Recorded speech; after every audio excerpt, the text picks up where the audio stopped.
દર્શનમ મંદહાસ્ય રુચિરાનનાંબુજમ પૂજિતમ સુરનરુતમૈર્મુદા ધર્મનંદનમહં વિચિંતયે। શ્રી હરિચરામૃત સાગર પૂર 10 તરંગ 42।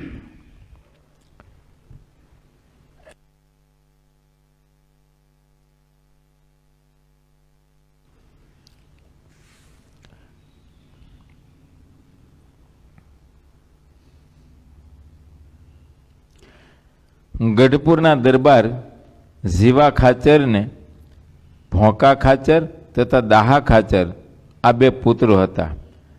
તેમાં ભોંકા ખાચર સારા સમજણા હતા। તેમણે સદવિચાર કરી બે હાથ જોડી અને મુક્તાનંદ સ્વામીને પૂછ્યું કે આપ જેટલી સત્સંગની વાત કરો છો તે સાંભળતા તૃપ્તિ થતી નથી, તો તેવી વાત અવશ્ય આપ કરો। બસ ભગવાનની વાતો કર્યા જ કરો, તૃપ્તિ થતી નથી સાંભળતા, બોલો। ભૂખે નથી લાગતી, તરસી નથી લાગતી, દેહ ભાવ વિસરી જાય છે। જગતમાં સત્સંગ સિવાયની જેટલી વાતો લોકો કરે છે તે સાંભળવાથી તો મનમાં ઘણો ઉત્પાત થાય છે। ભોકા ખાચરને ઉત્પાત થાય છે એવું નથી, આપણે બધાને થાય છે, પણ આપણે જાણતા નથી। જગતની જેટલી વાતો સાંભળી, કેમ જગતની વાતો છે એ વિષય ભરેલી હોય, અને એવી વાતો સાંભળે એટલે એના મનને વિશે તરત ઉત્પાત થાય। બસ એ ઉત્પાત બીજું શું? અનંત પ્રકારની ઈચ્છાઓ થઈ આવે, વાસના ઉદય થાય, એ ઉત્પાત। અને જ્યારે એ વાસનાઓ હૃદયને વિશે ઉદય થઈ આવે ત્યારે હૃદયમાં સુખ રહે નહીં, અસુખ થઈ જાય।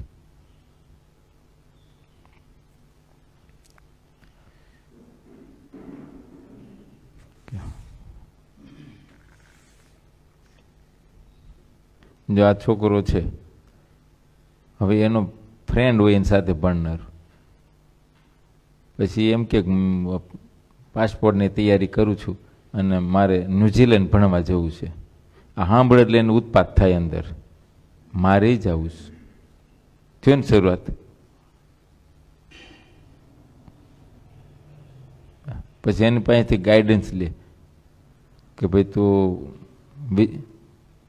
પાસપોર્ટ માટે શું શું પેપર જોઈએ, ક્યાં જવાનું, કેમ કરું, તું મારી સાથે આવજે ને। ઉત્પાત શરૂ થયો, વાત સાંભળી ને, આને ઉત્પાત કહેવાય। જેવી જેવી વાત સાંભળે તેવું તેનું મન થઈ જાય।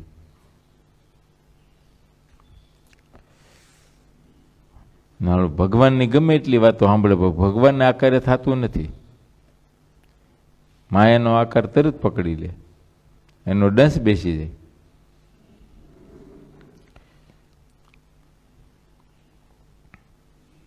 જગતમાં સત્સંગ સિવાયની જેટલી વાતો થાય કે લોકો વાતો કરે છે તે સાંભળવાથી તો મનમાં ઘણો ઉત્પાત થાય છે। એ તેવી વાતોમાં નિયમ કે ધર્મ એક પણ હોતા નથી। એ વાતોમાં કઈ નિયમ ધર્મ ના આવે, નિયમને મૂકીને વાતો થતી હોય। નિયમ એટલે નીતિમત્તા, ધર્મને મૂકીને વાતો થતી હોય, કારણ કે એમાં લગભગ અનિત્ય ને અધર્મની જ વાત જાજી હોય, અને વાત સાંભળે એટલે એમાં પ્રેરાય છે, એ માર્ગે હાલે છે, કરે છે।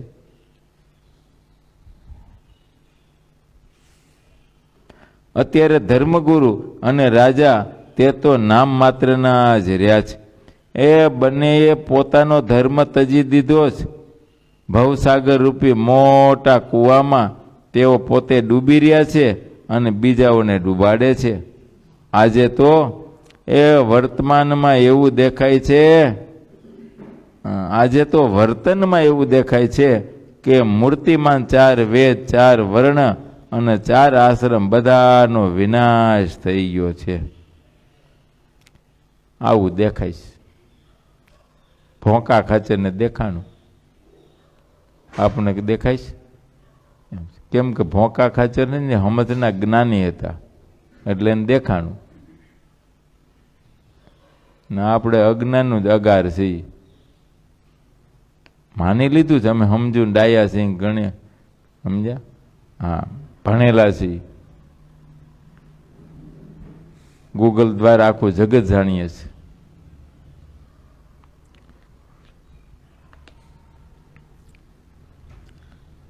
અત્યારે સત્સંગ સિવાયના ગુરુઓ અને રાજાઓ શાસ્ત્રની મર્યાદા રહિત થઈ ગયા છે. મનમુખી થઈને તેઓ વર્તે છે અને જે સંતો તથા હરિભક્તો શાસ્ત્રોની મર્યાદામાં રહે છે તે ધર્માચાર્યો અને રાજાઓ દ્રોહ કરે છે. એમ છે, મનમુખી થઈને વર્તે છે. બોલો, ગુરુઓ હોય કે રાજાઓ હોય, શાસ્ત્રની કોઈ મર્યાદા નહીં. એ રાજા કે ગુરુ જે બોલ્યા એ શાસ્ત્ર, બસ એ જ ન્યાય. મનમુખી થઈને વર્તે છે.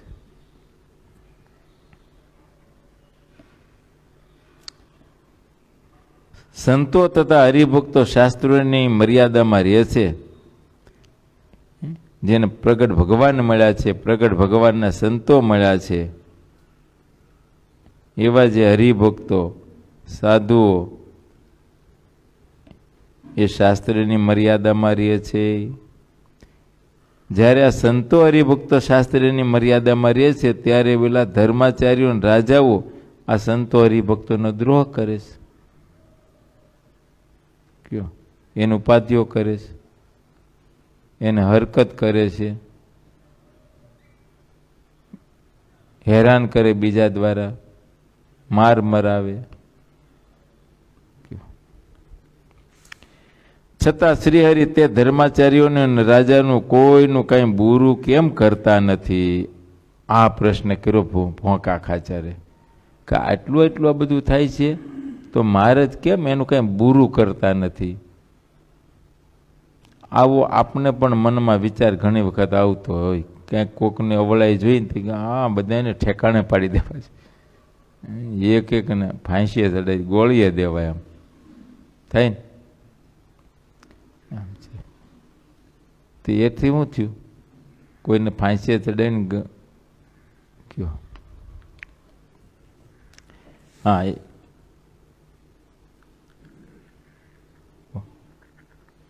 ભગવાનને ભગવાનના મોટા પુરુષો છે એ તો એના અંતરને જાણે, એ સમજે કે એમાં અસુરે પ્રવેશ કર્યો છે એટલે ભૂંડો છે. કોઈ માણસને કાંઈ વળગાડ હોય, આવી વળગાડનો અવતાર આવે ત્યારે એવું કરે ને, નખરા કરે ને બધી પ્રકારના, પણ ક્યાં સુધી? એ વળગાડનો અવતાર હોય ત્યાં સુધી.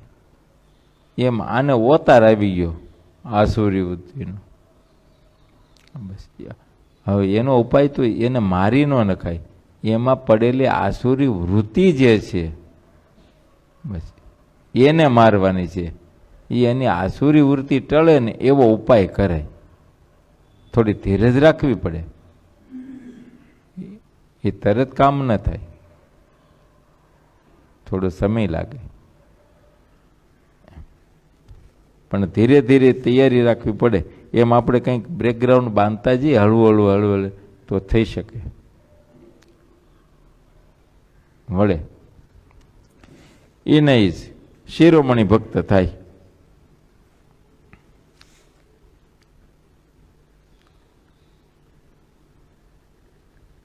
આ સત્સંગના જે સંતો હરિભક્તો છે એ શાસ્ત્રની મર્યાદામાં રહે છે, તેનો એ ધર્માચાર્યો અને રાજાઓ દ્રોહ કરે છે. છતાં શ્રીહરિ તે ધર્માચાર્યોનું કે રાજાઓનું આ કોઈનું કંઈ બુરું કેમ કરતા નથી? તે બધી વાતો આપ મને કહો. ત્યારે મુક્તાનંદ સ્વામી શ્રીહરિના મુખની જે વાત સાંભળી હતી તે કહેવા લાગ્યા, એ નારદ મુનિ, ભગવાનનું મન કહેવાય છે તેઓ ક્યારેય મને કરીને ભગવાનથી દૂર રહેતા નથી.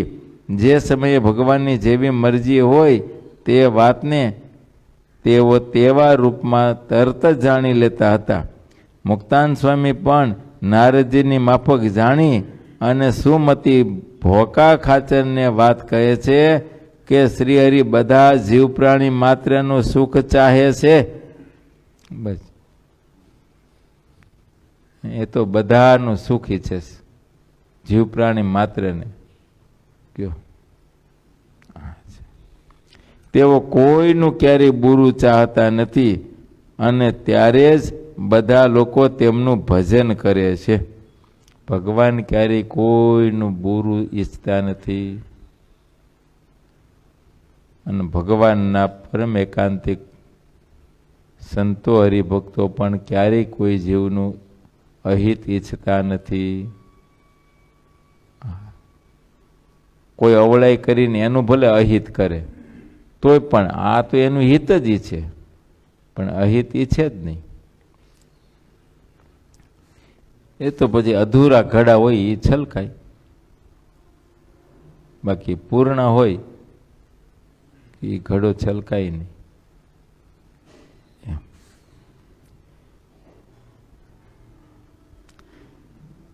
એ જીવને જેવો સંગ થાય છે તેવા તે સુખ અને દુઃખ ને રાત દિવસ પામે છે. એ મહાન કલ્યાણકારી ગુણ સંપન્ન શ્રીહરિ તેવા જીવનો પણ ક્યારેક ઉદ્ધાર કરે. સ્વામી કે ભલે એ જીવ એવા છે પણ એનોય ભગવાન ઉદ્ધાર કરશે. તો પછી પોતનાનું કલ્યાણ કર્યું ને,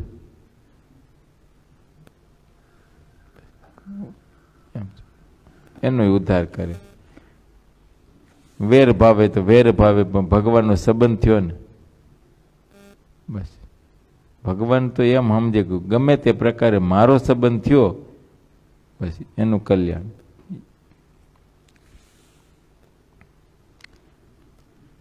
શુભ ગુણ વાળા તો એક ભગવાન જ કહેવાય છે. તેમના ગુણ જીવમાં ક્યારેય આવે નહીં. ભગવાનના જે ગુણ છે એ જીવમાં એમ ક્યારેય આવતા નથી. ભગવાનના ગુણની કોને ખબર? કયો જીવ? એ ભાઈ ભગવાનના ગુણ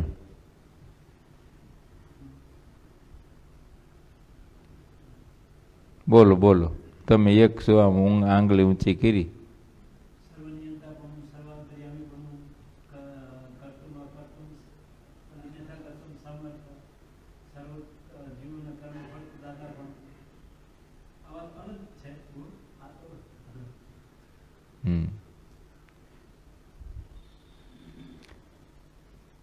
સાધુના જે 30 લક્ષણો કીધા છે ને, સત્ય, શોચ, દયા, શાંતિ, તિતિક્ષા, ઉપરતી, આ ભગવાનના ગુણ છે.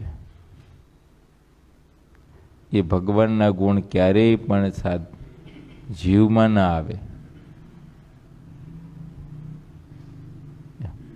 એ તો જીવને ભગવાનનો સંબંધ થાય તો આવે, એ વિના ના આવે.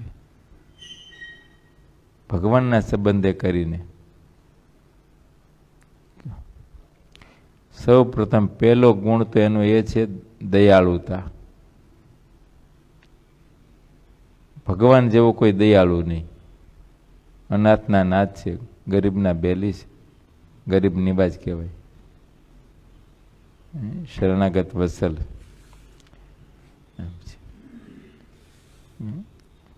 બધાનું પર દયા. બોલો ગમે તેવો જીવ પણ દયા એની જ પછી દયાળુતા.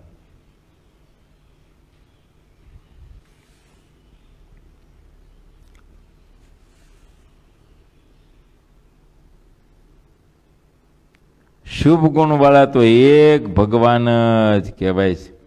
એ તેમના ગુણ જીવમાં ક્યારેય આવે નહીં અમસ્તા પણ જીવમાં ગુણ અને દોષ આવતા જતા દેખાય છે.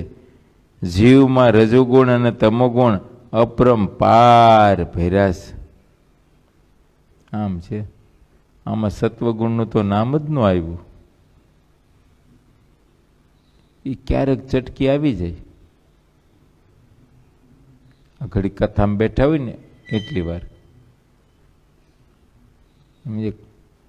આમ થોડી કથા વૈરાગ પ્રધાન નીકળી હોય ને તો ઘડીક આ જુવાનિયા નહીં પણ મનમાં વૈરાગ ઘડીક ઊભો આવી જાય. પણ કેટલી વાર તો આ કથામાંથી ઊભા નથી થયા ને એટલી વાર.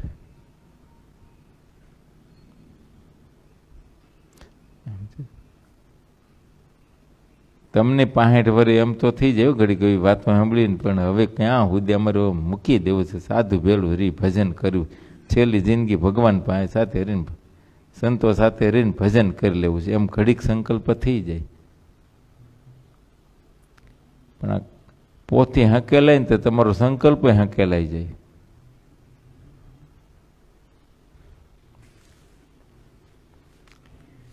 મસાણીઓ વૈરાગ. જીવમાં રજોગુણ ને તમોગુણ અપરંપાર ભર્યા છે. તે એ ચોમાસાના વાદળા જેમ ભૂમિને ઢાંકી દે છે. સૂર્યના સમાન કોઈ સમર્થ પ્રકાશમાન નથી, છતાં વાદળા તેને ઢાંકી દે છે. જે સૂર્યને વાદળા ઢાંકી દે છે તે ચોમાસાનો ગુણ છે. જ્યારે શિયાળો આવે છે ત્યારે ઠંડીના ગુણ દેખાય છે, અને જ્યારે ઉનાળો આવે છે ત્યારે તેનો ગુણ ગરમી દેખાય છે. એક વર્ષમાં વરસાદ, ઠંડી ને ગરમી એ 3 ગુણ 4 માસ વારા ફરતી રહે છે. તે રીતે જ જીવમાં પણ અસત્વગુણ, રજોગુણ અને તમોગુણ એ 3 ગુણ વારા ફરતી ભાસે છે.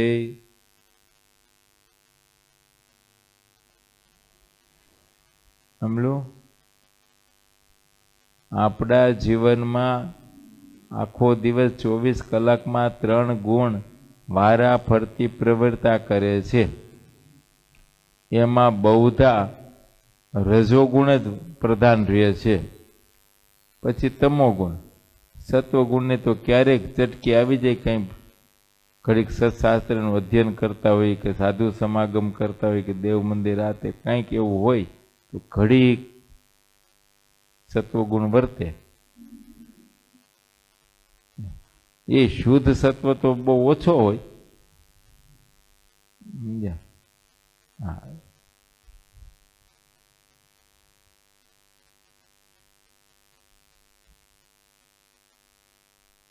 સત્વ ને રજ મોટે ભાગે બે ભેળસેળ વાળા હોય.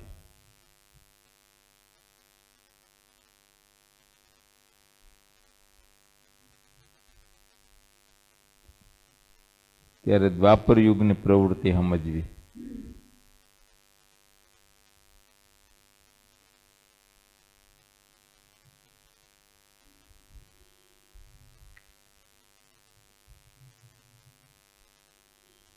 જેવો જોગ થાય ને એવો જીવ થઈ જાય. જેટલો વધારે સાધુ સમાગમ રાખે, સત્શાસ્ત્રનું અધ્યયન રાખે, સારા ભગવદી ભગવાનના ભક્તનો સંગ રાખે, તો એને સત્વગુણ પ્રધાન રહે.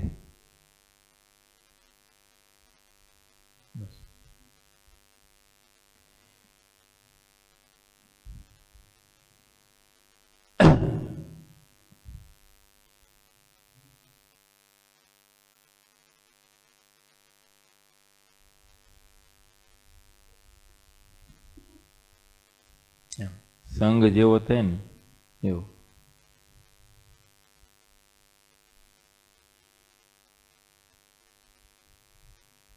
જે અમારે રોનક છે, અહીં મંદિરમાં અમારી સાથે હોય ત્યારે અમારા જેવો રંગ હોય. એ પવિત્ર સંતોને હાથે ઠાકોરજીના થાળ થયા હોય ને ઠાકોરજીને એ પ્રસાદને જમતો હોય, મોજ હોય. ભાઈ બંધ દોસ્તારો ભેગા થાય તો એના ભેગું મોજ માણી લે.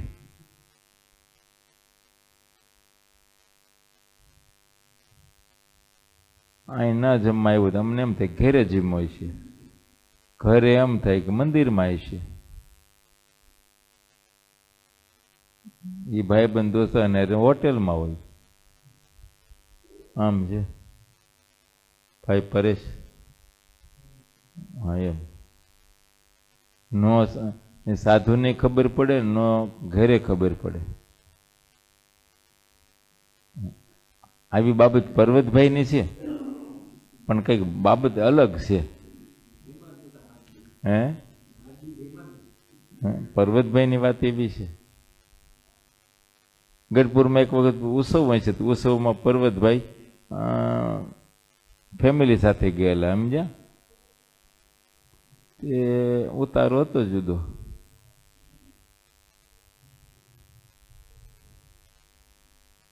તે અળું કઈ ઉતારે જમવા જાય નહીં. એટલે ઘરવાળાને એમ કે મહારાજની સાથે ત્યાં જમતા છે, મૂળજી બ્રહ્મચારી જમાડી દેતા હશે. અને મૂળજી બ્રહ્મચારીને એમ કે ઘરવાળા સાથે આવ્યા છે તો ત્યાં જમતા હશે. મહારાજ અંતર્યામી જાણે બધું, એટલે કે મૂળજી બ્રહ્મચારી કઈ પૂછે નહીં, ઘરવાળા કઈ પૂછે નહીં. કયો આમ તો ઘરવાળા ભેળા થાય તો પૂછે ને, કઈક એને એ બાજુ રહેવાનું હોય, અહીંયા પીડ્યા હોય. સભા મંડપમાં જ્યાં હોય ત્યાં પીડા રહે, તો એ હવને નાહી લે ને ધોઈ લે ને ખાઈ લે ને હવને પાછી પૂજા કરી લે.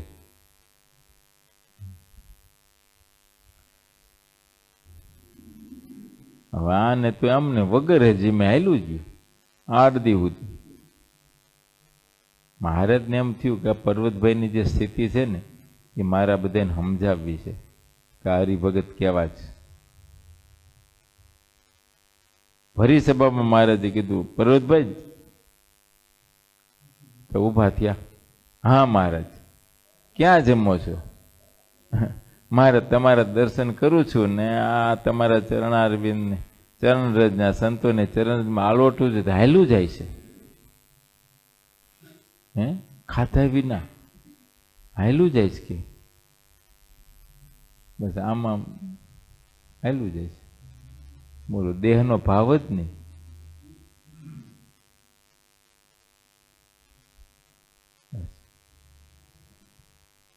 દેહનો ભાવ જ નહીં. નિર્ગુણ સ્થિતિને પામી ગયા. સત્વગુણ શું આની પાસે? શુદ્ધ સત્વ શું?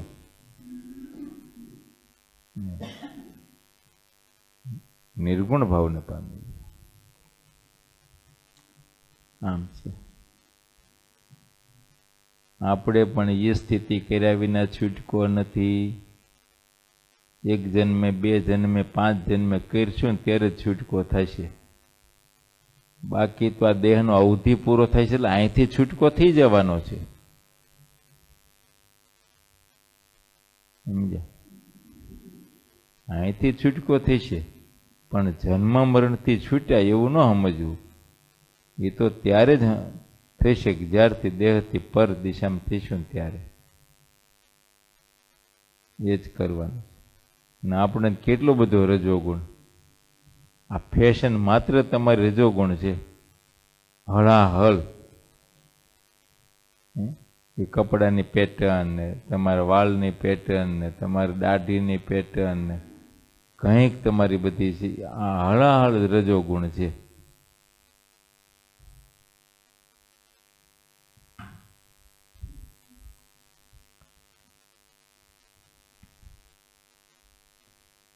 ભગવાનના ભક્તનું જીવન તો એકદમ સાદું, સાદગી ભર્યું હોય.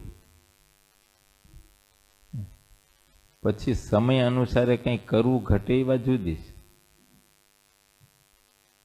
છે. તમે નોકરી કરતા હોય ને ત્યાં કોઈ યુનિફોર્મ હોય તો એ યુનિફોર્મ તો રાખવો પડે.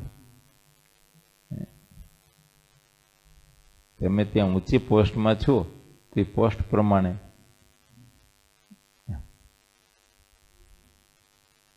એ બાબત આખી જુદી છે. કોઈ એ સભામાં કોઈ એવી મિટિંગમાં તમારે જવાનું થયું કંપનીને લઈને, એક કંપની ઓથોરાઇટ્સ તરીકે, તો એ પ્રમાણે જવું પડે. પણ એટલી વાર બસ.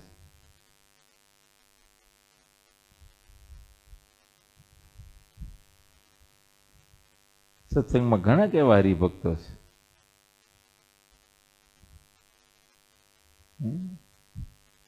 મોટા મોટા કરોડાધિપતિઓ છે, પણ હાવ સાદું જીવન જીવે છે. હા, કઈ પ્રસંગ હોય ત્યારે હવને હારે રે, પ્રસંગ પૂરતું, પછી કાંઈ નહીં, સાદું જીવન એકદમ.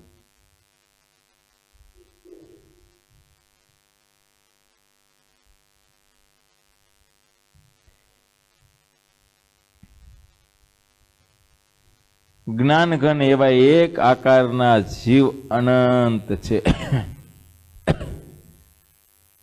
અનંત જીવો છે, અપાર છે, એનો કઈ જીવનો પાર ને થર ભીરા છે. એ તેઓ અનંત દેહોને ધારે છે. એક એક જીવ અનંત જીવો છે, એક એક જીવ અનંત દેહોને ધારે છે. તે પાર નથી આવતો દેહ ધરતા ધરતા, અને ગમે એટલા દેહ ધરે, બધા દેહમાં દુખી દુખી ને દુખી જ. કોઈ પણ પ્રકારનો દેહ ધરે પણ પીડા તો એટલી જ. એટલે આ દેહ કરતા વધારે પીડા. આને તો વાંચા છે, કોકને કે મને પીડા છે, કે પોતે પોતાને તે કઈ ઉપચાર કરે. આ દેહ મૂક્યા પછીના જે 84ના દેહ આવે એમાં તો અનંત પીડાઓ છે, એ વાંચાય નથી. અને પરતંત્ર, એમાં તો પરતંત્ર. એટલે હવે એ દુઃખ કોને કે? દુઃખ છે પણ કે કોને? તેને દુઃખ ટાળવાનો ઉપચાર કેમ કરે? શું કરે? કયો? દુઃખના પાર નથી.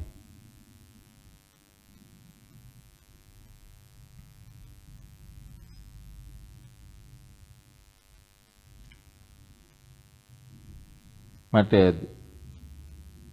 જીવો પણ અનંત છે ને અપાર છે, અનંત દેહોને ધારે છે. તેમાં તેનો કોઈ એક સમાન નિર્ધાર નથી. ના, જ્યારે જ્યારે દેહને ધારે ત્યારે બધાનો એક સરખો નિર્ધાર નથી. માનો કે અત્યારે આપણે જોઈ કૂતરા, અનંત કૂતરાઓ છે ને, એ બધા જીવોએ દેહ ધીરે છે ને, પણ બધા કૂતરાનું હરખું સુખ નથી. છે એકને બટકું રોટલો નથી મળતો, ભાઠા જ મરે છે, પાણા જ મળે. અને એક તમે જુઓ તો ખરા, કેવા કિંમતી બિસ્કિટ ખાઈશ. હા, જોજ કેવા સુગંધીમાન સાબુથી નાઈશ, કરોડો રૂપિયાની ગાડીમાં ફરે છે,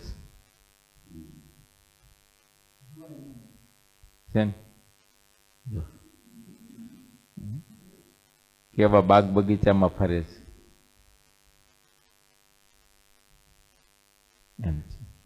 બધાના સુખ હરખા નથી. દેહ બધા પ્રારબ્ધ પૂર્વકર્મના આધીન જ ધીરા છે, પણ સુખ પૂર્વકર્મના આધીન છે. માટે એક સરખો નિર્ધાર નથી.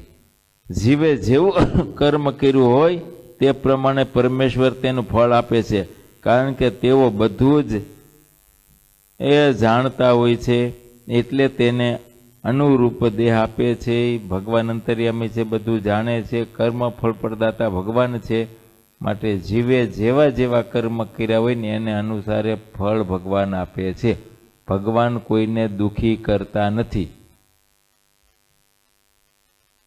મુક્તાનંદ સ્વામી ભોકા ખાતે સમજાવે છે કે ભગવાન તો બધા એનું હિત જ ઈચ્છે છે, કોઈને દુખી કરતા નથી. કોઈને દુઃખ એ ચાહતા જ નથી, કોઈને દુઃખ. પણ એના કર્મ એવા છે તો ફળ તો દેવું જ પડે. એટલે ભગવાન જેવું કર્મ ને એવું ફળ આપે છે.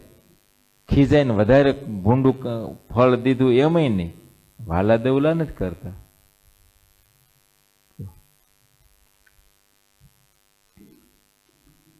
અને છતાંય આપણે ભગવાનનો વાંક કાઢીએ. ભગવાન કે હામો નથી જોતા, ભગવાન રિહાઈ ગયા છે. તો રિહાઈ ગયા એવું કંઈક તે કર્યું હોય છે તો જ રિહાય ને.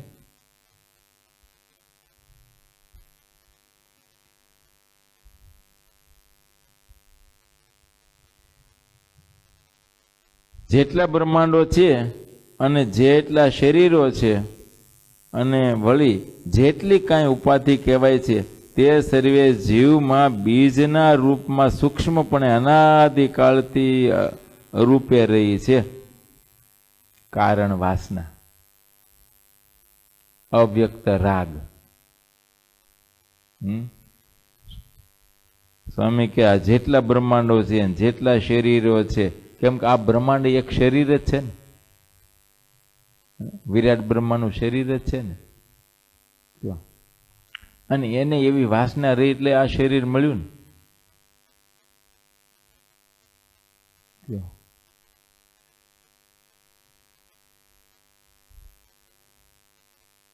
અમદાવાદ દેશના વચ્ચેના મરતોમાં એક અસલાલીનું વચ્ચેના મરતા આવે. મહારાજ કે આ વિરાટ છે ને એ પૂર્વે ભગવાનનો ભક્ત હતો, પણ એને મનને વિશે એવો સંકલ્પ થયો કે આ બ્રહ્માંડ કેમ થતું હોય છે. બસ આવો સંકલ્પ રહી ગયો, સમજ્યા, બ્રહ્માંડ કેમ થતું હોય છે. ત્યારે દેહ મૂક્યો ને તેનો સંકલ્પ હતો તો ભગવાને એવો દેહ દીધો કે તું અનુભવ. એટલે બોલો, તે વિરાટના દેહમાં નાખ્યો. હવે કેદી છૂટકો થાય?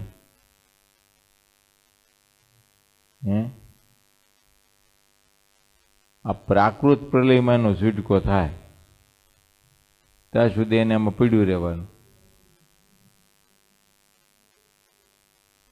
એટલે ગુણાતીતાન સ્વામી કીધું, ભગવાનની આજ્ઞાથી આઘો પાછો થશે તો મહાપુરુષના દેહમાં નાખી દેશે.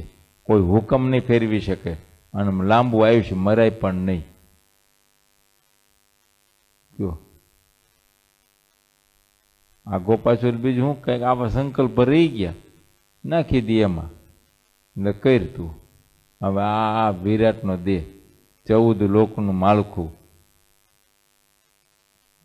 આ વિરાટ નારાયણ.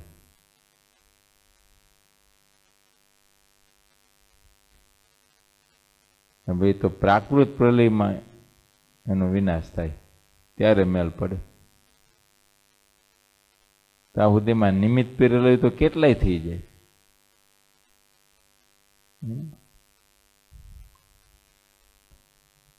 આમ છે એમાં ન આવે. આ ત્યારે મોબાઈલમાં એવું આવે જ નહીં, કંઈક આંકડો જ ન આવે ને એમાં. કમ્પ્યુટરમાં આંકડો ના આવે.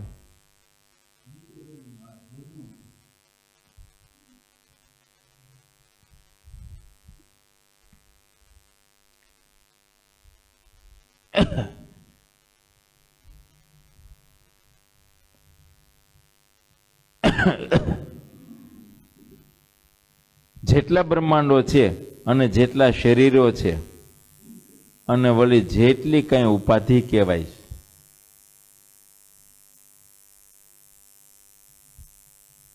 છે તે સર્વે જીવમાં બીજ રૂપે રહી છે.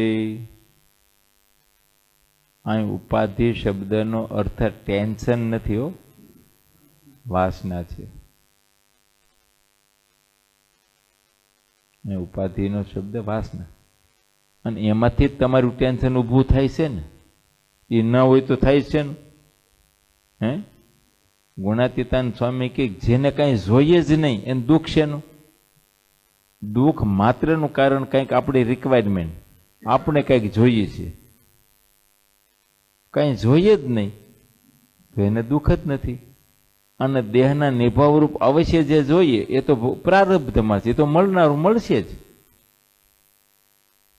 એ તો મળશે જ, બધાને મળે. 84 લાખ પ્રકારના જીવને મળે છે. આ દેહ છે તો પેટનો ખાડો પૂરવા એ મળી રહેશે, પણ ગમે તે રીતે મળે, મળશે એ નક્કી વાત છે. મળશે એ નક્કી. પછી કોઈ સદાવતમાંથી મળે, કોઈ ભિક્ષાવૃત્તિ દ્વારા મળે, કોઈક આપી જાય કે બે દી તે ભીખો છે બિચારો, પણ મળશે એ નક્કી વાત છે. એ તો બધાને મળે છે. આ અમને મળે છે ને, તમે નજર સામે જ બેઠા છીએ, અમે ક્યાં નોકરી ધંધે રળવા ક્યાંય જઈશ, અને તોય તમે ટાઢું ખાવ છો ને અમે ગરમા ગરમ ખાઈશ. બાકી અમને ખબર તમારે મુંબઈ વાળાને તમારા ડબ્બામાં શું હોય. ચાર ફોડવા શાકના હોય અને એ કોરું. શાકના ફોડવાને બટકું અડાડીને ખાવાનું, સમજ્યા? આમ અડાડી દે એટલે એમાં બધી પ્રકારનો ખારો ખાટો સ્વાદ આવી જાય. એમાં અડાડીને ખાવાનું.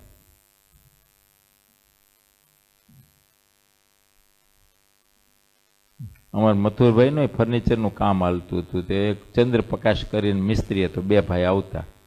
તે એક નાની એવી ડબરી હોય, એ ડબરીમાં શાક લાવ્યો હોય. તે ડબરીના ઢાંકણામાં એને ભાઈને શાક આપે ને, આમાં પોતે રાખે. હવે એ 1 ચમચો શાક હો, નાની એવી ડબરી. તે એને જમતા જમતા ક્યારેક જમતા હોય ને, હું આટો ફેરો મારતો હોય. આપણે વિવેક કરી પણ ના પાડે, કંઈ તારે કંઈક શાક જોઈ, દાળ જોઈ, કંઈ ના પાડે. ના એટલા પાડે કે આજ તમે દેશો, કાલ ક્યાં અમને મળવાનું છે. વળી કાલ સંકલ્પ થઈને બીજે જાય ત્યાં. તે બિચારા પછી શું કર્યું કે હાવ લુખો રોટલો કેમ ઉતરે? તે બે બાજુમાં પાણીની બોટલો લઈને બેઠા હોય. પાણીનો ઘૂંટડો ભરતા જાય, કંઈક ભીનું તો થવું જોઈએ ને, નીચે ઉતરે.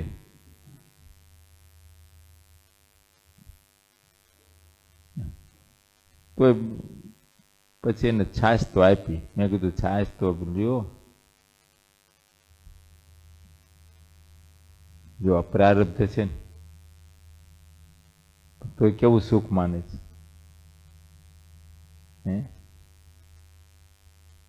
ક્યાં યુપી બિહારથી 1500-1800 કિલોમીટરને લાંબે સફર કરી અને અહીં પેટ રળવા માટે આવ્યા, અને તોય પેટ પૂરતું ખાવા નથી મળતું.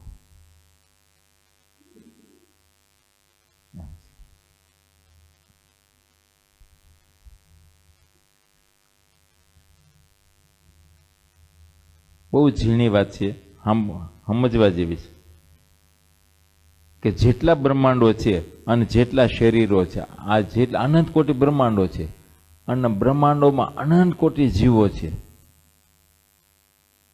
નરકોટી છે, દેવકોટી છે, ઈશ્વર કોટી છે, અને બધી કોટીઓ છે.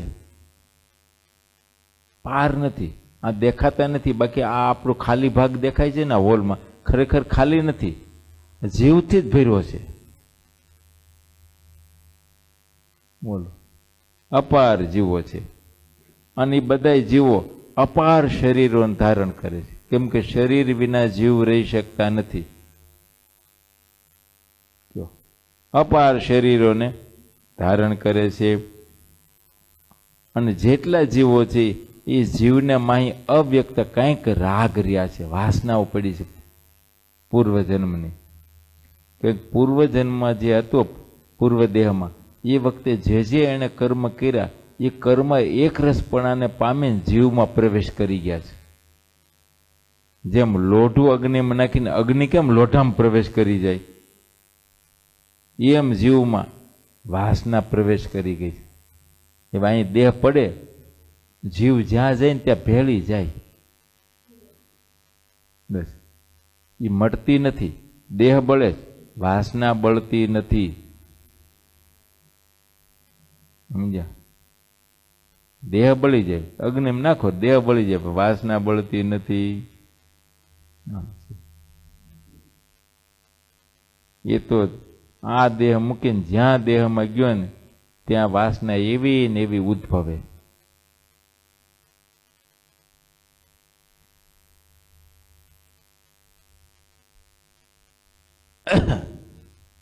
એ ઉપાધિ કહેવાય છે. તે સર્વે જીવમાં ઉપાધિ એ બધા જીવમાં બીજના રૂપમાં રહીશ, બીજના રૂપમાં રહીશ. બીમાંથી જ ઉગે છે ને બધું, કારણ છે બીજના રૂપમાં. તમે જો સિંગ ખાતા હોય ને, તમે જોઈજો સિંગને બે ફાયદો કરજો. સિંગનો દાણો હોય એને બે ફાડા કરશો ને એટલે અંદરથી મીજ દેખાશે. બસ એ કારણ છે, એમાંથી જ ઉગે. બોલો. પણ જો એ એટલો ભાગ કોઈ જીવડું ખાઈ ગયું પછી વાવી જોજી, કારણ છે નાશ પામી ગયું. એમ આ જીવમાં પૂર્વની વાસના બીજરૂપ રહી છે, એ ઉદય થઈ આવે છે. એ વાસનાને યોગ્ય કરી આ સ્થૂળ અને સૂક્ષ્મ બે દેહનું ધારણ જીવને કરવું પડે છે. સમજ્યા? 24 તત્વનો આ જે દેહ એનું મૂળ કારણ એ છે, એટલે એને કારણ વાસના કીધી શાસ્ત્રોમાં. કહું આ શરીરને ધારણ કરવાનો હેતુ એ આવ્યો.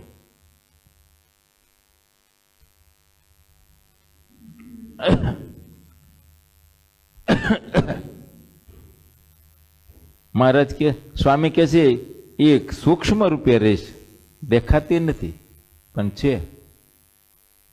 સમજ્યા? અનાદિકાળથી અરૂપે રહી છે, અનાદિકાળથી અરૂપ, દેખાતી નથી પણ છે. અમુક વસ્તુ છે ને દેખાય નહીં પણ જણાય ખરી. જેમ કે પવન, પવન દેખાણો કોઈ દી કોઈ જોયો?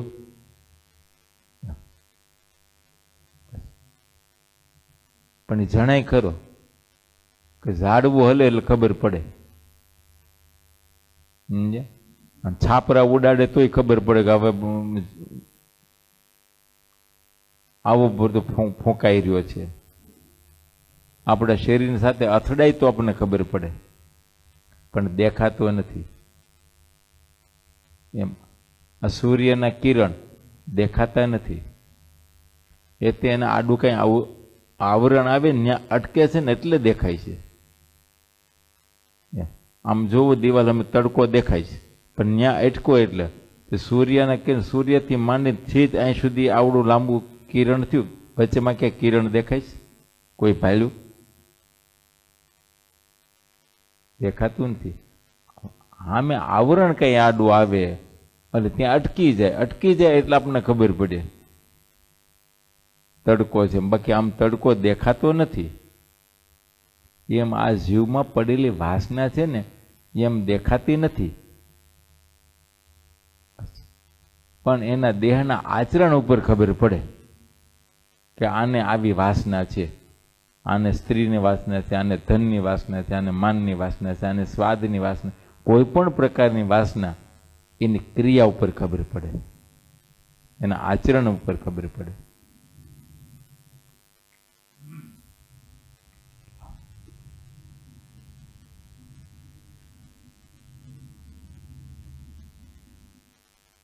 બીજના રૂપમાં સૂક્ષ્મપણે અનાદિકાળથી અરૂપે રહી છે.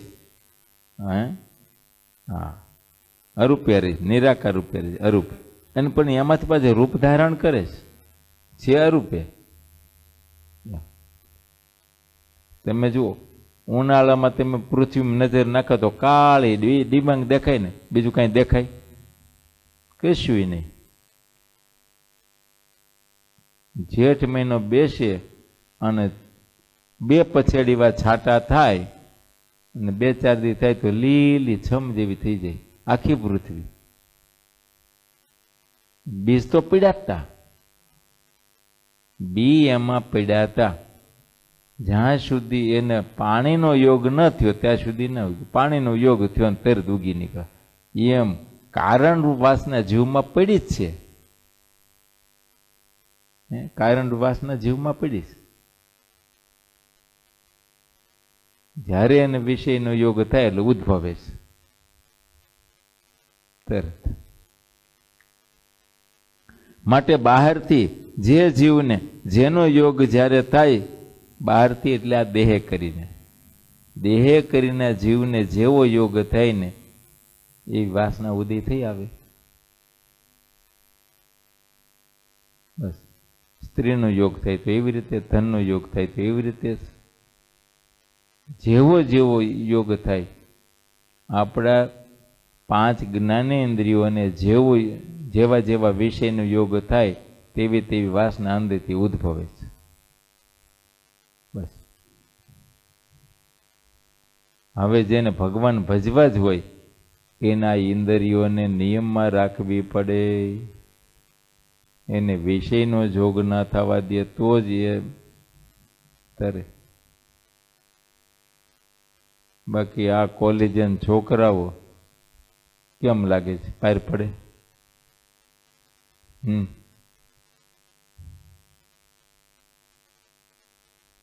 એના વર્તન એવા બધા થઈ ગયા છે કે અમારે વ્યાસપીઠથી બોલવું શરમ લાગે. એમાં આ મુંબઈમાં જેટલા સ્કાયવે બાંધ્યા છે ને એના માટે જ છે. એને કોઈ નડે નહીં, ઈ કોઈને નડે નહીં. આમ છે 20-25 ફૂટ ઊંચા બાંધી દીધા, સમજ્યા? એટલે તમારા જેવા ડોહા કોઈ દી જવા નથી. કોઈ એટલે બધું ઊંચું હું કામ ચડવા જાય ભાઈ? હે ભાઈ?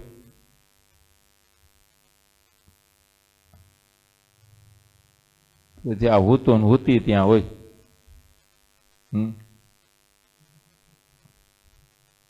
આપણે હરિભગત બે ભેગા થઈ બહુ લાંબા ટાઈમે કેવું હેત ઉભરાય, બાથમાં ઘાલીને મળે એવું હેત ઉભરાનું હોય.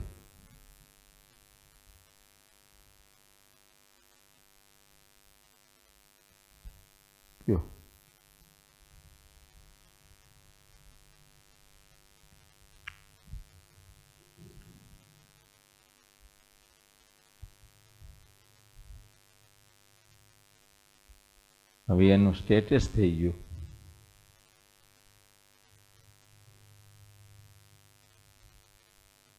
કોલેજના છોકરાઓને છોકરાને ગર્લફ્રેન્ડ ના હોય, છોકરીને બોયફ્રેન્ડ ના હોય તો એ કઈ ગણતરીમાં ન આવે, એમ બુદ્ધું ગણાય. બોલો હવે હું કેવું? બુદ્ધું ગણાય, નેરો માઇન્ડ નો માણસ કહેવાય. એટલે આ બધા બુદ્ધિશાળી થવા જાય, સમજ્યા? સમજે કે હાલો બુદ્ધું ગણાય છે, આપણે કઈ બુદ્ધિશાળી ગણાવવા જોઈએ.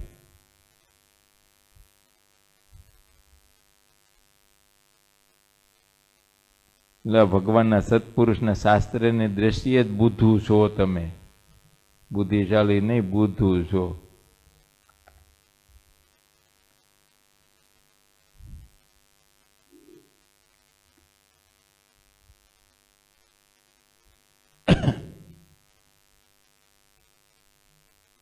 કંઈક આવા લખણ પડ્યા હોય પણ કંઈક પૂછે ને તો એવો આમાં ડાયો થઈને હરિભગત થઈને જવાબ દે, ના ગુરુજી એવું કઈ નથી, ગુરુજી આવું નથી, ગુરુજી તેમ નથી.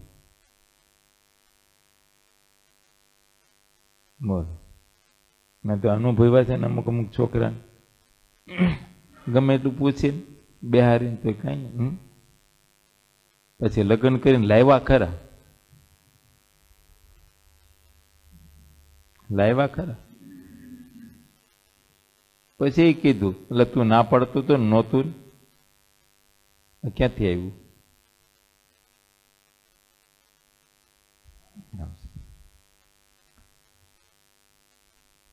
મૂળ વાત આપણે કારણ વાસનાની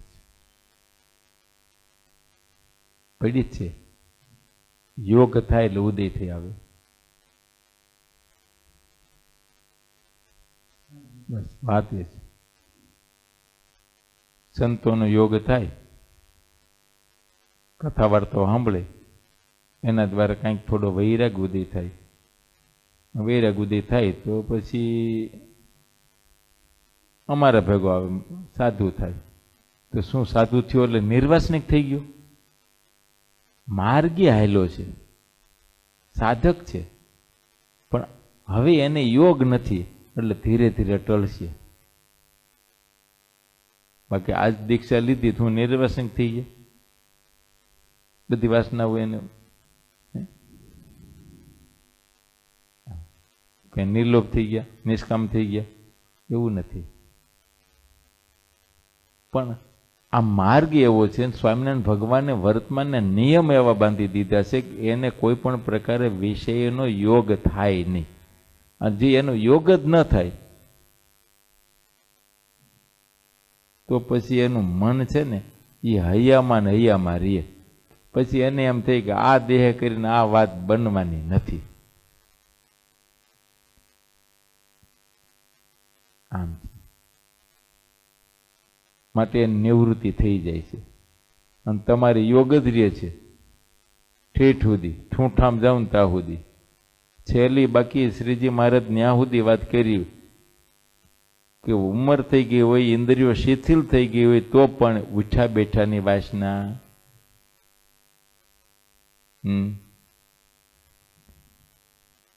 80 વરે ડોહો ઘડીક ડોહી ન ભાળે તો હું થવા માંડે. તાર દાદી ક્યાં ગઈ, તાર દાદી ક્યાં ગઈ, તાર દાદી ક્યાં ગઈ? દાદી ન ભાળે તો એ પૂછવા માંડે તાર દાદો ક્યાં ગયો, જા બોલે. ઘડીક ભેગા બેહીને હુમાણની વાત ન કરીએ ને ત્યાં સુધી આખી પછી વાસના છે, ખબર નથી પડતી. ભલે આમ કે હવે અમારે હું આ ઉંમર થઈ ગઈ, ઉંમર થઈ ગઈ એટલે દેહ શિથિલ થયો, ઇન્દ્રિયો શિથિલ થઈ છે.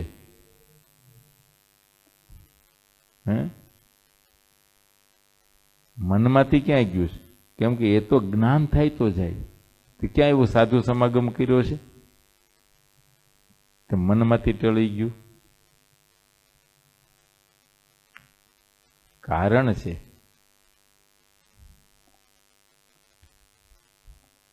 અને એ બધું રહી જતું છે ત્યારે ભૂત પહેરતા દેખના દેહને પામતા છે ને.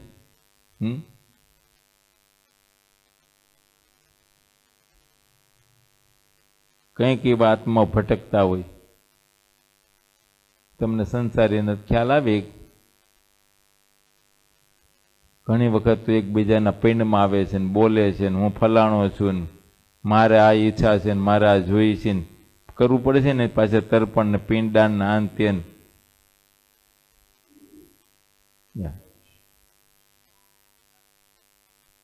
મેલા લેખાતી દીધ લખ્યું તું સ્વર્ગવાસ થયો ને વૈકુંઠવાસ થયો ને ગોલોકવાસ થયો, ક્યાંય વાસ નથી થયો. આઈને ભટકે છે.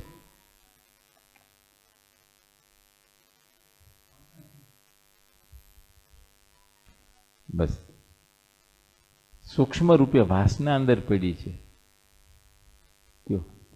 મુક્તાનંદ સ્વામી કેટલી ઝીણી વાત કરી રહ્યા છે. માટે બહારથી જે જીવને જેવો યોગ થાય, દેહે કરીને જેવો યોગ થાય, બસ ત્યારે તેને તેવું અભિમાન થાય છે, અહંકાર, એનો ભોગતાપણાનો અહંકાર એમ તરત થઈ જ જાય.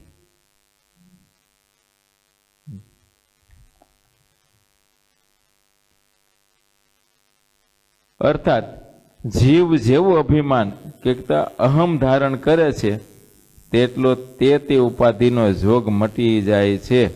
એ તેટલો તે જીવને તેનો થયેલો અભિમાન રૂપ રોગ મટી જાય છે. કયો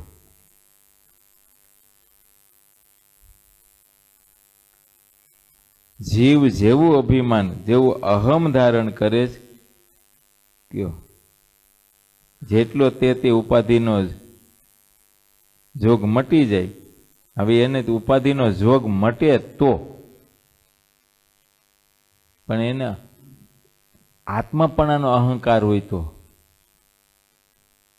દેહરૂપ થઈને જો અભિમાન ધારે છે તો ઉલટાનું વધે છે.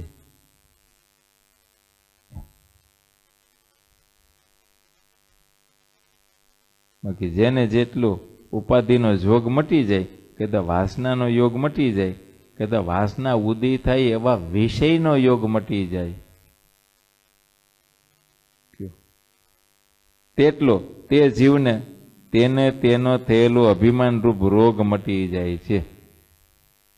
વિષયરૂપી અહંકાર, એના ભોગતાપણાનો અહંકાર, વિષયના ભોગતાપણાનો અહંકાર એ મટી જાય.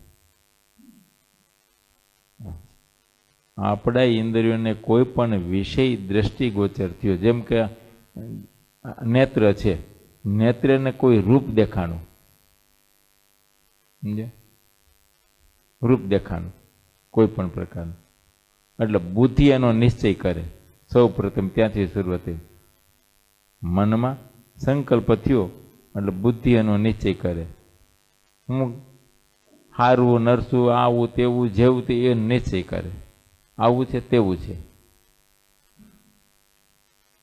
રૂપ છે કે કુરૂપ છે, એવો નિશ્ચય બુદ્ધિ કરે.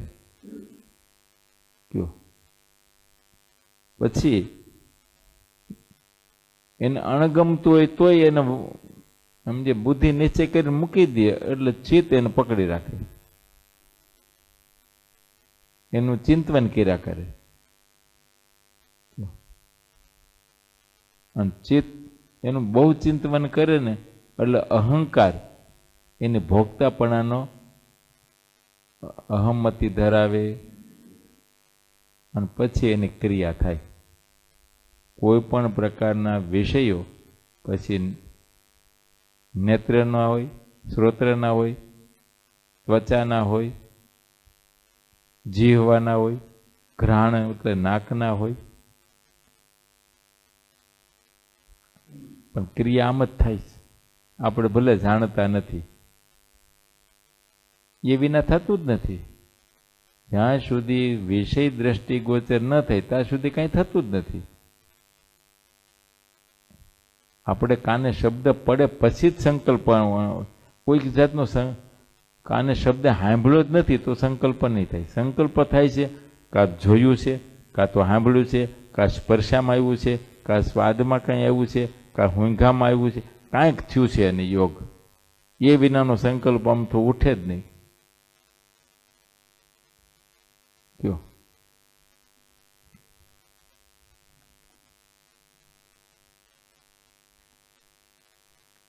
એક છોકરો હોટેલમાં જમી આવ્યો અને બીજે દિવસે ભાઈ પાર્થને વાત, અરે પણ શું પણ વાત છે આ, એ સાંભળ્યું એટલે એનું મન લલચાણું. બીજે દિવસે ઓલો છે, સાંભળ્યું ને પછી થયું ને એમ.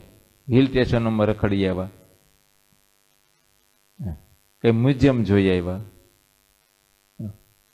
આવીને વાત કરી એટલે ઓલાને સંકલ્પ થયો. આને જોયું હતું અને ઓલે વાત કરી એટલે સાંભળ્યું. પણ એ વિનાનું થતું નથી. કાં જોવામાં આવે છે, સાંભળવામાં આવે છે, કાંઈ સ્પર્શામાં આવે છે, બસ. અને એ રીતે થાય એટલે એની તે પ્રકારની વાસનાઓ ઉદય થઈ આવે છે, બીજરૂપ પડી છે અંદર.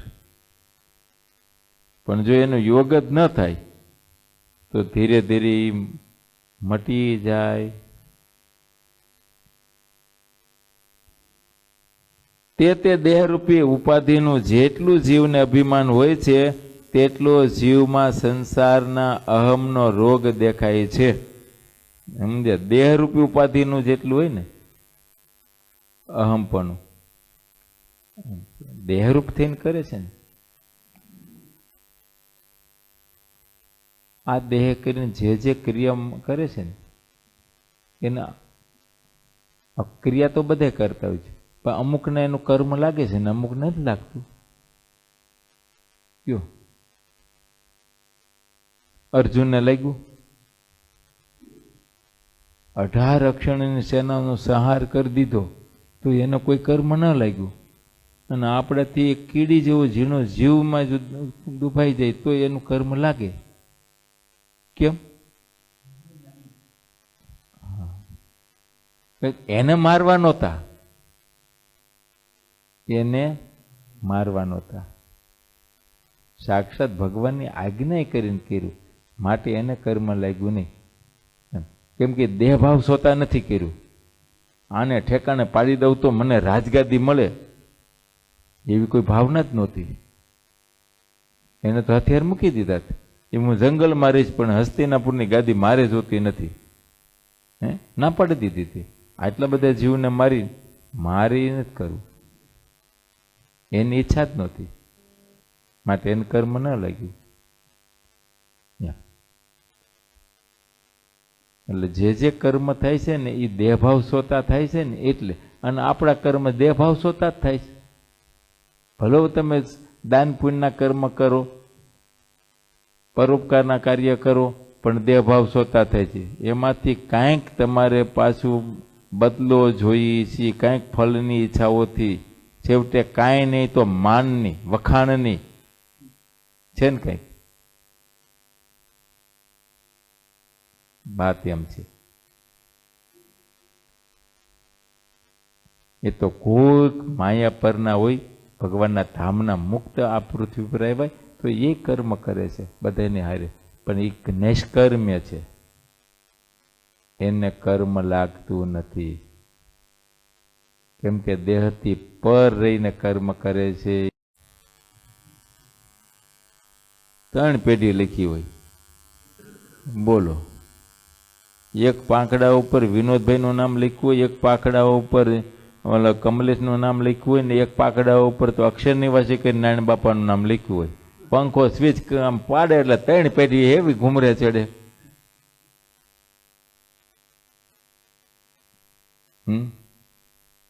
તો આ દાન કર્યું છે આપણે,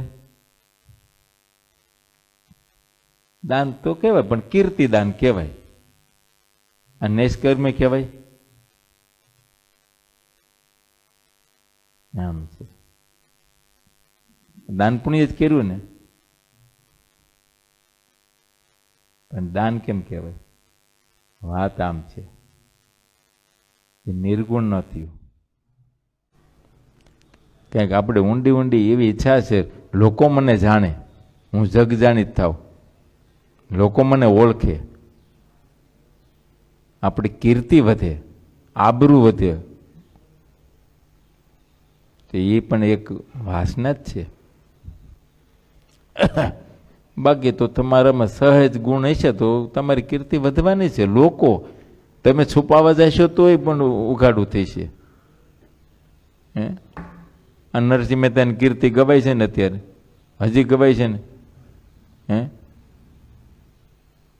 નરસિંહ મહેતા થઈ ગયા ને 400-500 વર્ષ થવા આવ્યા, હજી ગવાય છે ને. એ ક્યાંય જુનાગઢમાં ક્યાંય લેખ મારીને આવ્યા? તે દીનો લેખ જોવા મળે જ ક્યાંય? બસ ગુણ હતા, બાકી તો કેટલાયના લેખ હતા વૈયા ગયા. આખા મહેલો ઊભા કર્યા હતા મોટા મોટા, એ ધરાશય થઈ ગયા ને કોઈ જાણતું નથી કોણ હતો ને ક્યારે થયો ને.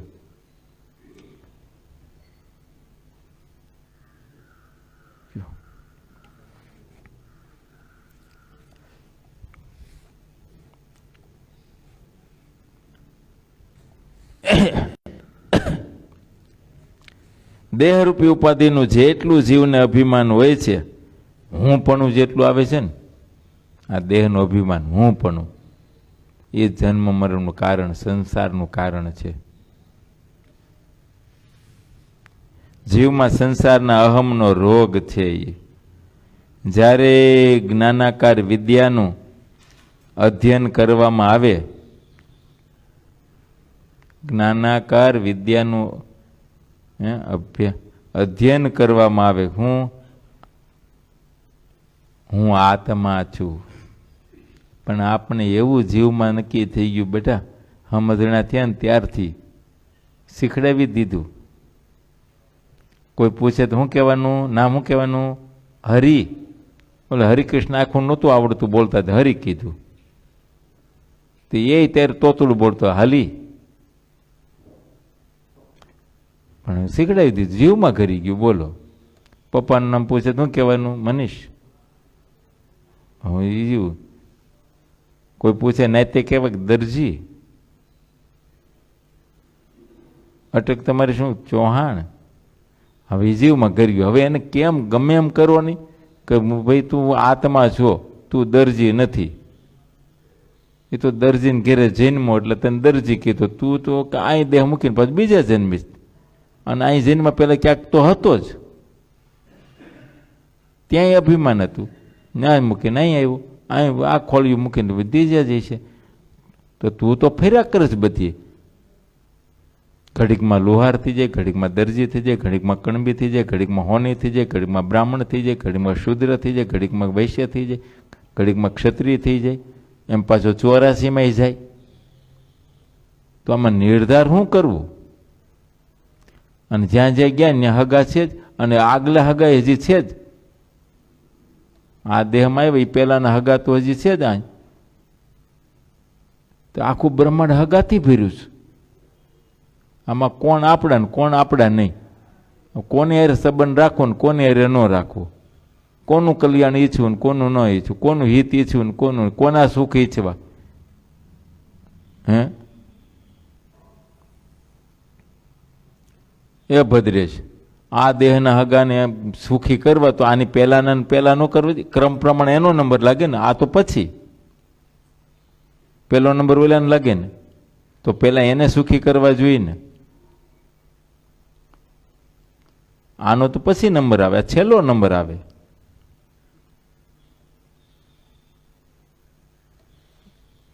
કેવું અજ્ઞાન છે જીવને. જો વાસના જીવમાં પડેલી ઊંડી ઊંડી કંઈક વાસના, એ દેહરૂપ થઈ અને દેહનું અભિમાન ધરાવે છે. અને દેહનું અભિમાન ધરાવે છે ત્યારે દેહ કરીને ક્રિયા થાય છે, કર્મ થાય છે, માટે એનું કર્મ લાગે છે.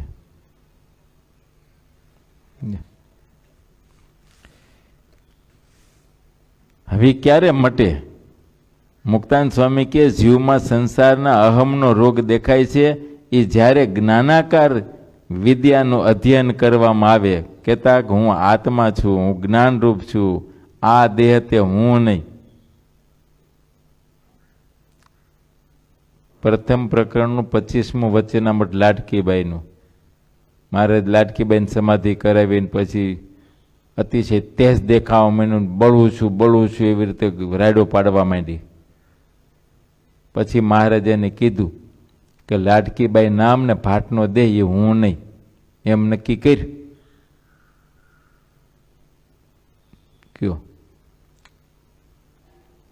એમ લાડકીબાઈ નક્કી કરવું, આપણે નહીં.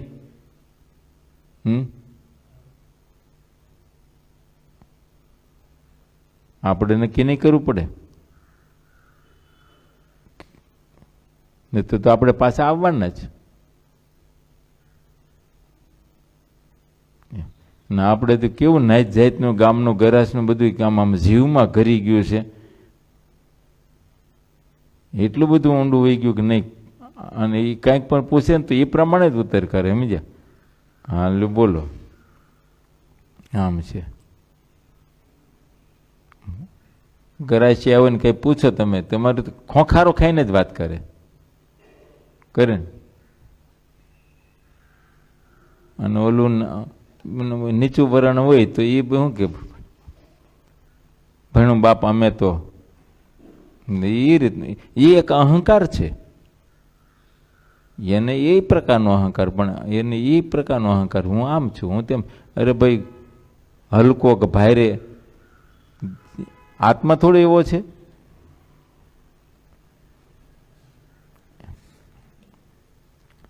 માટે હું આત્મા છું એ તો નક્કી. દેહનો ધર્મ છે તો રાખવાનો જ રહ્યો, પણ આ અંતરથી તો નક્કી જ કરવું પડે. હું કોઈનો દીકરો નથી, કોઈ મારો બાપ નથી, મારી કોઈ નાત નથી, જાત નથી. હું આત્મા છું, હું ભગવાનનો ભક્ત છું, હું અક્ષર છું. બસ ભાવના એ જ કરવાની રહી. હું અક્ષર છું અને અક્ષરાધીત પુરુષોત્તમ નારાયણ મારે વિશે અખંડ નિવાસ કરીને રહ્યા છે. આત્મા ને પરમાત્મા બે જ બાબત છે. આ વાત મારે જે અંતના છેલ્લામાં વાત કરી કે આનો વેગ લગાડી દેવો. અત્યારે રૂપિયા કમાવાનો કેવો વેગ છે? છે ને વેગ. વધારે કેમ મળે, વધારે કેમ મળે, વધારે કેમ મળે. અને ગમે તેમ હોય બધાને વધારે વધારે, કેટલા વધારે એનું કંઈ નક્કી જ નહીં. હમણાં 2 દી પહેલા વાત આવી હતી હાનની કથામાં. કોની વાત હતી? ભૂલી ગયો. તે ગોપાળાનંદ સ્વામી પાસે એક હરિભગત આવ્યો અને કાઠી દરબારની વાત હતી. એ કે સ્વામી, હા, હું વ્યવહારે થોડો દુબળો છું તો મને આટલા રૂપિયા થાય ને એવું કંઈક કરો ને. સ્વામી કે જો પછી એટલા થશે એથી નહીં વધે. સમજ્યા? લાખ રૂપિયા માગ્યા કે લાખ રૂપિયાનો આપી આશા અમે કરી દો. સ્વામી કે પછી લાખ રૂપિયાથી નહીં વધે. હા, તો સ્વામી તો 10 લાખ સુધી સંકલ્પ કરો. સ્વામી કે તો 10 લાખ જ થઈ છે, 10 લાખથી નહીં. તો સ્વામી કરોડનો સંકલ્પ કરો ને. સ્વામી કે ઘર ભેગો થા, જેમ છે એમને રે, ભગવાન ભેજ. અક્ષરાનંદ સ્વામીની વાતોમાં પરમદી વાત આવી હતી. લો આમાં કઈ નક્કી રહ્યું? હે તો આપણું કેમ છે? હે આપણું એમ જ છે. આપણે કાંઈ જરૂર ન હોય, કશી જરૂર ન હોય ને તોય પણ બોલો. હમણાં આપણને એવી ખબર પડે કે અમુક સંસ્થામાંથી આ મફત મળે છે તો ત્યાં લાઈનમાં ઊભા રહી જાય. આપણે કાંઈ જરૂર ન હોય. કોઈ સંસ્થામાં માનો કે આમાં નોટબુકો મફત મળે છે, નોટબુક બોલો તોય આ ડોહાવ જઈને ઊભા રહી જાય. હવે અને એ નોટબુક જે લઈને આવે ને તો એ છોકરાઓને ન ગમે ને એના મા બાપને ન ગમે. દઈ દે કોકને જઈને દેવે ને, હું લઈ આવીશ મારા છોકરા માટે બીજી. એટલે બોલો, પણ તોય લેવા જાય છે ને. લોભવૃત્તિ કેટલી પડી છે અંદર. આપણે કાંઈ પ્રયોજનનું છે કે વિચારવું નહીં મારે કાંઈ કામનું, મારે કાંઈ અર્થ આવવાનો છે, મારે એને કંઈ જરૂર છે તો શું કામ?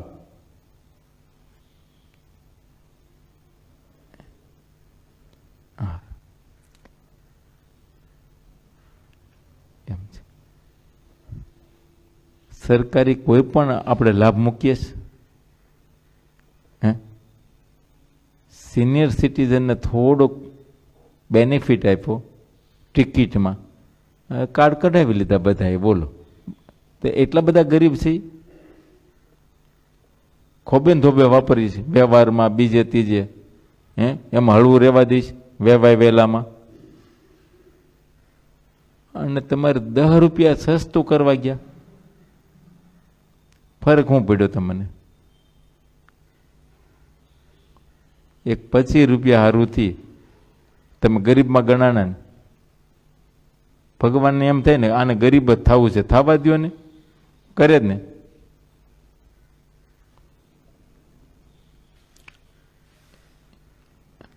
તમે જુઓ પછી આપણે શું કહી બધાય લેસ, આપણે બધા જેવા થઈ ગયા ને.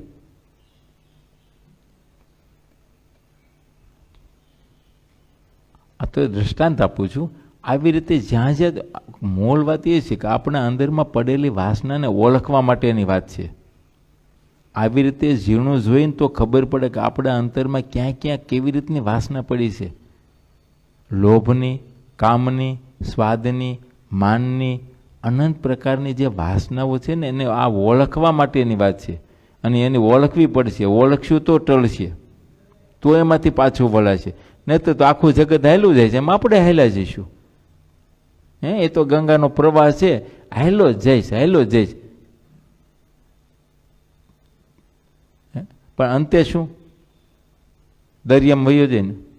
દરિયામાં ગયા પછી ગંગાજળ છે પણ ખારું થઈ જાય ને, પછી કોઈને કામમાં આવે? ગંગાજળ કોઈને કામમાં આવ્યું? છેવટે દરિયામાં ભળી ગયું ને ખારું ઝેર થઈ ગયું. એમ તે આપણું જીવન એમ કરી નાખવાનું? આપણું આ મનુષ્ય જીવન ભગવાને આપણે આપ્યું એને ખારું ઝેર કરી નાખવાનું? પાછા વળવાનું નહીં. એ જ કરી દઉં. હવ હાલે છે ને હવ દોડે છે. હવ આ આખી દુનિયાનો પ્રવાહ, એ પ્રવાહમાં આપણે વહેવાનું છે. તો પછી આપણે સત્સંગ મળ્યો, ભગવાન મળ્યા, શાસ્ત્રો મળ્યા, કે સાધુ મળ્યા, એનો અર્થ શું? મળ્યું તોય શું, ન મળ્યું તોય શું? જો આપણું જીવન એ દુનિયાના જેવું હોય તો આપણને શું ફરક પડ્યો? સામાન્ય જીવ અને હરિભગતમાં કાંઈક તો ફેર હોવો જોઈએ ને. એની સમજણમાં, એની રહેણીકરણીમાં, એના આચરણમાં, એના વર્તનમાં, એની ઉપાસનામાં, એને ભક્તિભાવમાં આ જગત કરે છે એમ આપણે કરે જઈએ તો ફરક શું પડ્યો? માટે વિચારવું. મુક્તાનંદ સ્વામી બહુ ઝીણી વાત લીખી છે, અને આવી ઝીણી વાતો કરે છે કોણ? બાકી તો રાહડા હાલે જ બધી. તે નિવૃત્તિ થાય, વાસના નિવૃત્તિ થાય, પણ એમાં મોજ આવે બધાને. કયો ત્યારે પછી માટે વિચારવું, દેહનું અભિમાન મૂકવું, ઇન્દ્રિયોના સુખમાં બહુ લોભાવવું નહીં, એનો ત્યાગ કરતા શીખવું. આપણા દેહને અવશ્ય જે જોઈએ એ તો જોઈએ જ છે, પણ એ બને ત્યાં સુધી હળવા પદાર્થથી ગુજરાન થાય ને એમ કરવું. બહુ ભારે પદાર્થનું સેવન કરવું નહીં. સહજાનંદ સ્વામી મહારાજની જય.